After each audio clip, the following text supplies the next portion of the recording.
বাবা দোয়া করো, তোমার স্বপ্ন আমি পূরণ করেছি। আমি একটা হসপিটালের সার্জারি বিভাগের প্রধান হয়ে আজই জয়েন করতে যাচ্ছি। আমার রিক্সাওয়ালা বাবাকে যখন এই কথা বলে আমি সালাম করলাম, তখন দেখলাম বাবার চোখ ছলছল করছে। পাশে দাঁড়ানো মাও কাঁদছে। মা আঁচল দিয়ে চোখ মুছতে মুছতে বলল, তোর বাবা দিন রাত পরিশ্রম করে আজ তোকে ডাক্তার বানিয়েছে।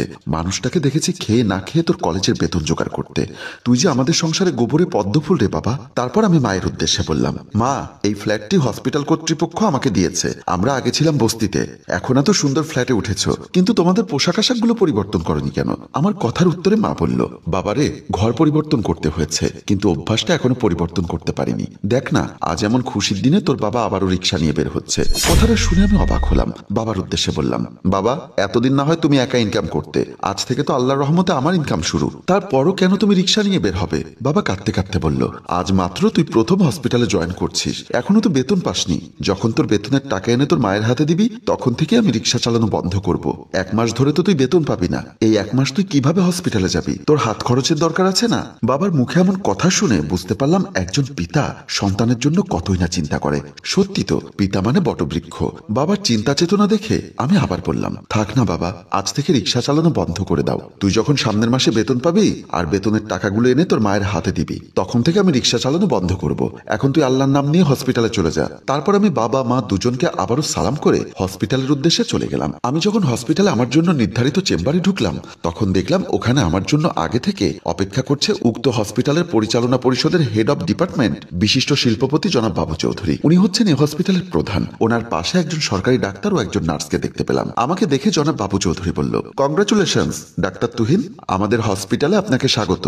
উনি আমাকে অন্য দুজনের সাথে পরিচয় করিয়ে দিলেন। ইনি হচ্ছেন ডাক্তার জোনাকি, যিনি আপনার সহযোগী ডাক্তার হিসাবে কাজ করবে। আমি তার সাথেও হাত মেলালাম। তারপর জনাব বাবু চৌধুরী আবারও বলল, আর উনি হচ্ছেন নার্স ইভা। এরা দুজন সর্বক্ষণই আপনার সহযোগী হিসাবে থাকবেন। প্লিজ ডাক্তার তুহিন, আপনি আপনার চেয়ারে বসুন। আমি সৌজন্যতাবশত বললাম, স্যার আপনিও চেয়ারে বসুন না। নো নেভার, এটা আপনার জন্য নির্ধারিত চেয়ার। আপনি রুগী দেখে এসে ওখানে রেস্ট নেবেন। আচ্ছা, আপনার সাথে গুরুত্বপূর্ণ কথাটা সেরে ফেলি। আমি চেয়ারে বসতে বসতে বললাম, প্লিজ স্যার ক্যারি অন। ওনারা তিনজনই চেয়ারে বসলেন। তারপর বাবু চৌধুরী বললেন, দেখুন ডাক্তার তুহিন, এই মিটিংটা হচ্ছে সম্পূর্ণ আমাদের আনঅফিসিয়াল একটা মিটিং। মিটিংটা আমি করতাম না, বাট যেহেতু আপনি প্রথম আজ আমাদের এই হসপিটালে জয়েন করেছেন, তাই এই হসপিটালের কিছু নিয়ম আপনাকে আমি জানিয়ে দিতে চাই। Yes sir, please talk about. তারপর উনি বলা শুরু করলেন, দেখুন সবাই জানে হসপিটাল মানে সেবা কেন্দ্র, আর ডাক্তার মানে মানবতার সেবায় নিজেকে উৎসর্গ করা। এতক্ষণ পর্যন্ত ওনার কথাগুলো শুনে আমি মনে করেছি ফেরেশতার মতো একজন মহাপরিচালক পেয়েছি। এরপর উনি ওনার আসল চেহারা আস্তে আস্তে ফাঁস করতে লাগলেন। উনি বললেন, দেখুন সেবা কিংবা মানবতা দিয়ে আমাদের এই হসপিটাল চলবে না। হসপিটাল চালাতে গেলে টাকার প্রয়োজন আছে। সে টাকাটা আসবে কোথা থেকে? পেশেন্ট আসলে টাকা আসবে, তবে টাকাটা আদায় করে নেওয়ার সিস্টেম জানতে হবে। এমন নয় যে এই শহরে শুধু আমাদের একটাই হসপিটাল। ব্যাঙের ছাতার মতো অনেক হসপিটাল এ শহরে গড়ে উঠেছে, কিন্তু তার বিপরীতে রোগীর সংখ্যা হাতে গোনা। যে কজন পেশেন্ট আছেন তারা বিভিন্ন হসপিটালে ভাগ হয়ে গেছে, তাই অল্প ইনকামে এই হসপিটাল চলবে না। ওনার কথা শুনে আমি বললাম, তাহলে আমাদের কি করতে হবে স্যার? যেটা করবেন সেটা হচ্ছে রুগী আসলে প্রচুর পরিমাণে টেস্ট দিবেন। মনে করুন আপনি করবেন অ্যাপেন্ডিসাইটিসের অপারেশন, কিন্তু আপনি সেখানে যেগুলো প্রয়োজনীয় টেস্ট সেগুলোর সাথে সাথে আরো কিছু বাড়তি টেস্টের জন্য রুগীকে বলবেন। এছাড়াও যে পেশেন্ট 2-3 দিনের মধ্যে সুস্থ হয়ে বাসায় ফিরে যেতে পারবে, সেই পেশেন্টকে 5 দিন রেখে দেবার ব্যবস্থা করবেন। তাতেই আমাদের ইনকাম বেড়ে যাবে। ওনার কথা শুনে আমি কিছুটা অবাক হলাম, তবুও ভনিতা ছাড়াই বললাম, তাতে কি আমাদের হসপিটালের সুনাম ক্ষুণ্ণ হবে না স্যার? উনি আবার একটা মিচকি হাসি হেসে বললেন, ডাক্তার তুহিন, পেশেন্ট কিংবা পেশেন্টের গার্ডিয়ান কি জানে আপনি কি কি পরীক্ষা দিচ্ছেন, কিংবা কেন ওনাকে এতদিন হসপিটালে রেখে দিচ্ছেন? ওনারা তো আমাদেরকে অন্ধের মতো বিশ্বাস করে চিকিৎসা নিতে আসবে, আর এই অন্ধবিশ্বাসটাকে পুঁজি করে আমাদের ব্যবসাটা করে ফেলতে হবে। আই হোপ আপনি বুঝেছেন আমি কি বলতে চেয়েছি। একটা বিষয় মাথায় রাখবেন, আমরা ব্যবসায়ী, আমরা লস দেবার জন্য এই হসপিটাল তৈরি করিনি। এখান থেকে প্রফিট করে আপনার বেতন দেওয়া হবে। সো আমার নির্দেশ মোতাবেক কাজ করুন।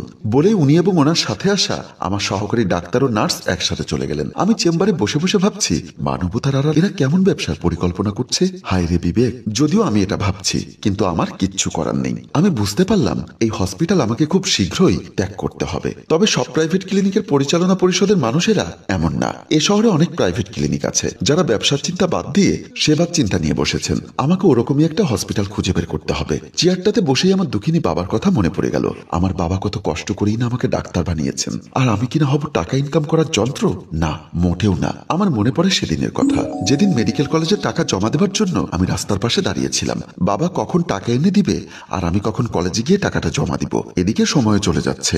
রাস্তার পাশে বাবার বলে দেওয়া জায়গায় আমি দাঁড়িয়ে বাবার জন্য অপেক্ষা করছি। বাবা ইদানিং পেডেল রিক্সা রিক্সা বাদ দিয়ে ব্যাটারি চালিত রিক্সা চালায়। বয়সের কারণে আগের মতো পেডেল রিক্সা চালাতে পারে না। বারবার ফিরে তাকাচ্ছিলাম বাবা কখন আসবে। এদিকে তখনও বাবার সব টাকা জোগাড় হয়নি।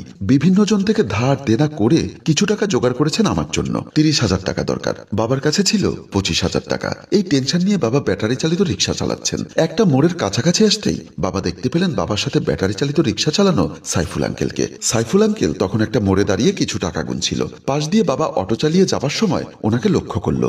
বাবা অটোটা থামিয়ে ওনার কাছে গেলেন। বাবাকে দেখে সাইফুল আঙ্কেল বললেন, আরে মতি ভাই যে, তুমিও এখন পেডেল রিক্সা বাদ দিয়ে অটো চালানো শুরু করলে নাকি? হ ভাই, বয়স হয়েছে তো, তাই এখন আর প্যাডেল রিক্সা চালাইতে পারি না, তাই কয়েকদিন আগে থেকেই ব্যাটারি চালিত রিক্সা চালাচ্ছি। অটোতে ভাড়া কেমন পাচ্ছ?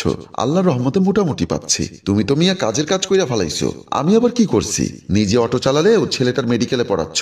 শুনলাম তোমার ছেলেটাও নাকি লেখাপড়ায় ভালো, তোমার পরিশ্রম সার্থক হচ্ছে। হ ভাই, শত কষ্ট কইরাও যদি পোলাডারে ডাক্তার বানাইতে পারি তাইলে আমার পরিশ্রম সার্থক হবে। ভাই, আমার তোমার কাছে যে কারণে আসা। কি চা খাইবা? চলো তোমারে এক কাপ চা খাওয়াই। না ভাই, চা খামো না। পারলে কয়েকদিনের জন্য আমার 5,000 টাকা ধার দিতে পারবা? আমি তো আরো কয়েকদিনের মধ্যে বাড়ি যাবার চিন্তা করছি, তাই কিছু টাকা জমিয়েছি।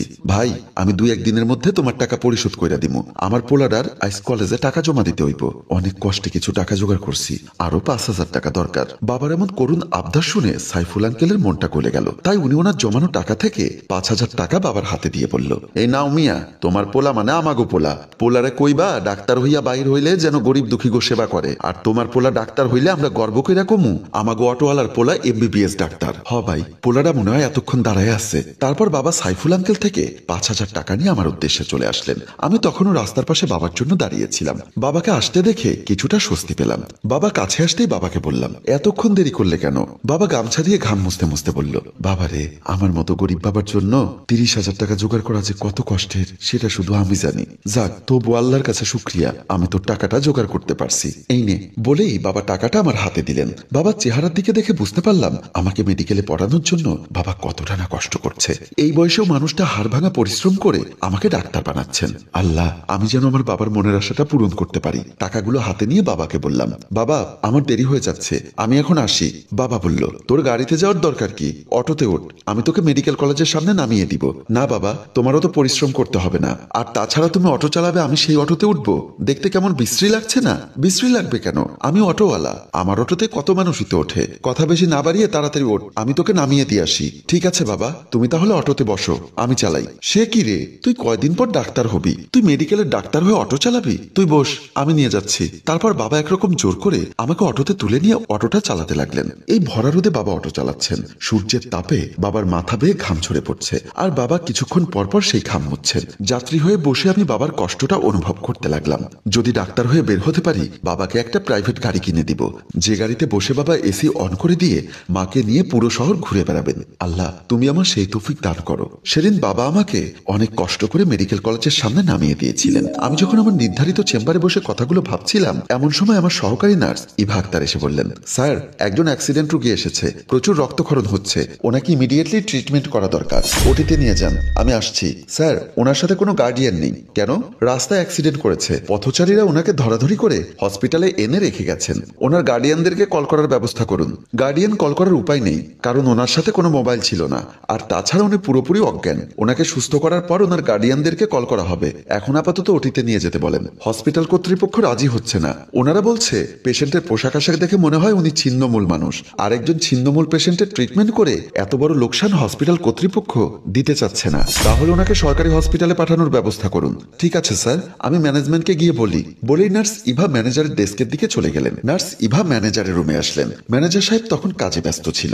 ইভাকে দেখে বলল, কিছু বলবেন? তুহিন স্যার বলেছিল অ্যাক্সিডেন্ট করা পেশেন্টকে যদি এখানে ট্রিটমেন্ট না করেন তাহলে সরকারি হসপিটালে পাঠিয়ে দিতে। নার্সের কথা শুনে ম্যানেজারের চোখ বড় বড় করে ওনার দিকে তাকিয়ে রইলেন। নার্স ইভা ভয় পেয়ে বললেন, কথাটা আমি বলিনি, তুহিন স্যার বলেছেন। ম্যানেজার এবার রেগে গিয়ে বললেন, অ্যাম্বুলেন্সের খরচ কি তুহিন স্যার দিবে? কোথাকার কোন টোকাই অ্যাক্সিডেন্ট করেছে, তাকে নিয়ে আপনাদের এত মাথা ব্যথা কেন?